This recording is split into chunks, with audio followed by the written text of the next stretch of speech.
هتلاقيه دايما هو اللي بيوجه زمايله، وهو اللي بيختار التوقيت اللي يعرف يضغط فيه، وضغطه ده بيخلي دايما فريق بيراميدز يستعجل ان هو يلعب الكوره لحد ما يغلطوا وياخدها فريق نادي الزمالك.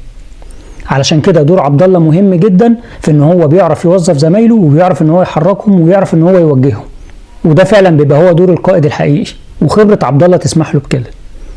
اما بقى لو هتيجي نتكلم عن البساط اللي بيعملها عبد الله والاماكن اللي بيوظف نفسه فيها، فتعال نشوفها مع بعض، وانا متاكد ان محدش وريها لك قبل كده. لما تيجي نتكلم مثلا في الهجمه اللي زي دي، شوف هو بيلعب الكره ازاي بدماغه، وشايف زيزو ازاي، وشايف المكان الفاضي في عز الضغط على زمايله وفي وسط الزحمه بيعرف يخرج الكره بكل سهوله ويغير لك الملعب. لا، عبد الله لعيب مهم جدا.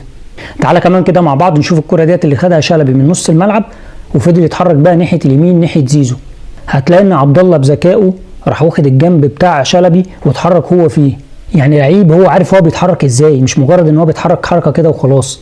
وادي في كوره كمان الجزيري بيطلع للطرف الشمال، فتلاقي عبد الله دخل جوه بقى هو المهاجم. لما بيلاقي لعيب من الخط الامامي بيتحرك في مكان غير مكانه، هو عبد الله على طول بيروح ياخد مكانه، سواء عملها مع مصطفى شلبي لما اتحرك وخد مكانه، او الجزيري والمهاجم وبقى هو رقم 9. علشان كده فريق بيراميدز كانت المباراه سهله بالنسبه له بعد خروج عبد الله السعيد.